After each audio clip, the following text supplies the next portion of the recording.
Today marks 1593rd day of day lessons, day reflections. And today was reflecting about meaningful life. At the same time, I was reflecting about non-negotiables.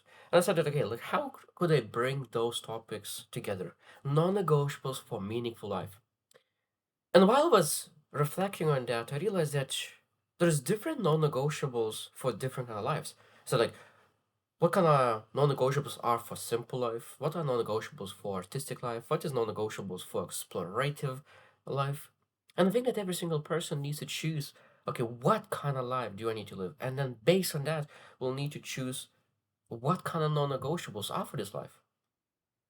Because sometimes it could be that, okay, I want to this life and this life. And non-negotiables for both of them might be mixed. And it might be that they're not able to intertwine. You choose one or another, or sometimes could be benefiting each other. So I think that is extremely important to understand again what are your non-negotiables, because I didn't understand how important those non-negotiables are in every aspect of life, in health non-negotiables, in relationships non-negotiables, because if you don't have non-negotiables, probably your boundaries will be crossed. In health, of course, if you don't have non-negotiables, you will say yes to things that potentially hurting your health. So every aspect needs to have non-negotiables that you stand for. That's basically a foundation. And when I was thinking about meaningful life, what are non-negotiables of meaningful life? I find there's four layers of meaningful life, and I will share those. That's four words. Basically, those four words are energy, direction, competence, and impact. Energy, direction, competence, and impact. I think that when you have those four non-negotiables, you will live impactful, meaningful life in one way or another. So let's discuss about those four words and really understand where those non-negotiables lie. Just understanding how we could really live a meaningful life and really focus on those non-negotiables. Number one, energy. I'll always speak and I'll always speak that energy is the most important resource in life. There's nothing more important than energy. You can have all the time in the universe, you can have all the money in the universe, but if you lay down in a bed without energy, it doesn't matter. Even your knowledge doesn't matter because you're laying down in a bed. How you will use that, how you will use all the wisdom and knowledge that you have. Energy is the key. So we always need to focus on energy, non-negotiable. So that means that everything includes. That means emotional energy, mental energy, cognitive energy, body as a physical energy. All those energies are extremely important. Just to make sure that we pursue big things. So that means that we need to build up body health, exercise, sunlight, sleep, all those things that really need to study. And I think that this is the beauty thing that you improve 1% at a time, every aspect of your energy field. At that moment, it's easier to really be extraordinary, because I think that's one thing is that what I found is that people who really are low in energy, they have a lot of times low on all things, low of relationships, low of finances, low of there's everything is low. So energy is extremely important because people who have high energy experience life differently. And if you want to experience life differently, you want to make an impact. And if you want to make an impact to yourself to build that energy necessary to really go pursue big things that is important. Number two, as I mentioned, is direction. First one was energy is the most important thing. Second is direction. Now, when we have that energy, when we study energy, when we worked on energy, where we will use that energy, where we'll put that energy, and that's where the direction is. Because probably you have seen that example where there's a bubble of a circle of energy, and there is 10 arrows to different directions, and it don't move anywhere because the energy is distributed. We move it one step one side, one step other side. But when you really allocate and all that energy is directed to one direction, you're able to really move significantly. I think that's one of the key aspects why some people make massive strides in life and some people are not, because where they distribute energy first, if they have energy, because maybe they just do not have energy, and the successful people, extraordinary people, build energy and use energy to one direction. And of course, that's separates. very, very easily people from other ones.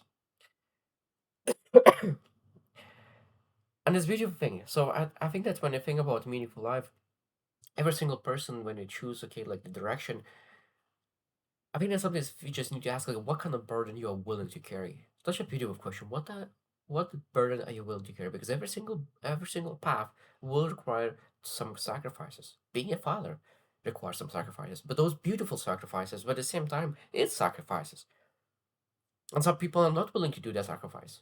I heard a lot of theoretically successful people in different area, say that I don't want to have kids right now because they will slow down my progress. Of course, that means that their view of success is different than mine, because I think that what could be more powerful than having or raising kids, even though I don't have kids, but that will be a future thing. Number three is competence, mastery. And I think that is a beautiful thing when you have a energy. Now you move to the right direction. And when you move right direction, I think that during that time when we're moving, we need to develop ourselves and develop the skill sets that allow us to move into that direction with more speed, faster, with more knowledge, with more wisdom, with skill sets that allow us to elevate ourselves. And I think that's a beautiful thing. And an interesting thing that mastery, because when I think about skill sets, and I rate skill sets from 1 to 10. So I think that it's very easy to reach 5 or 6. That's a mediocrity. It's extremely easy to reach 5 or 6. That's where all majority of people stay in that skill set. But now when a person is actually doing the right thing and is developing and improving, and at some point reaches number 7 level of the skill set, and I think this is a level where majority of people quits. And I will share why they think that, because there's 6 levels of skill set development. So first one is excitement, because now you're excited. You decided to develop a skill set. You have that excitement within yourself, and that's just normal. Number two is that when you realize that there's some things that you didn't know about the skill set, and then you become frustrated because some things that you maybe even suck at the beginning, and there's a frustration because of that. Now, after frustration, it comes mediocrity plateau. So that is a 7 level. That is a, when you reach 7 and you work so hard and and you work so hard and you do not develop. You basically worked so hard from 6 to 7 and potentially worked so hard from 7 to 8. And now because you worked so hard, even potentially years, then doubt creeps in. And then should I do that? Maybe there's other skill sets that would be more beneficial. Maybe there's I'm not given to do that. Like there's could be endless doubts. And this is a fourth place where majority of people quit. And then I said it is number 7 or number 8 where that level is where people quit. And after this one, there's real improvement happens. And then you move from 8 to 9, and then from 9 to 10. And it's interesting thing from 8 to 9 is I think is faster than from 7 to 8, because the mediocre plateau is extremely long. But when you really start to get, when you really master, when people start to notice your abilities, I think that's as much easier, because now you know that okay, there's just some even external validation, even though you're not supposed to see that, because that's internal validation. But again, it's easier in that time, and that's how the number 6 is reach mastery, mastery and a skill set. And I think that every single person needs to choose one skill set towards that direction that they could really stand on, because only, and this is now number 4 is impact and contribution. Truly, when you want to really make a massive contribution impact, that comes from your skill set, and that majority of 9 or 10. And those could be so many different skill sets. And then we able to ask ourselves, what kind of skill set would I be willing to develop to extraordinary level, to master level, that I could impact and contribute to other people. Now there's so many different business owners. It could be it could be sales, like just name it.